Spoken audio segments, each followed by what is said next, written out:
You ask Tiger to solve. This deals with linear equations with one unknown. The final result is x equals -1/3. Let's solve it step by step. Simplify the expression. Group like terms. Simplify the arithmetic. Group all constants on the right side of the equation. Add 1 to both sides. Simplify the arithmetic.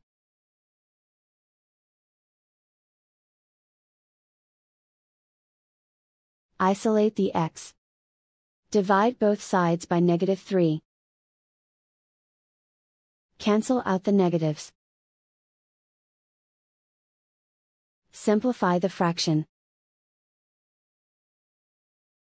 Move the negative sign from the denominator to the numerator. And so the final result is x equals -1/3.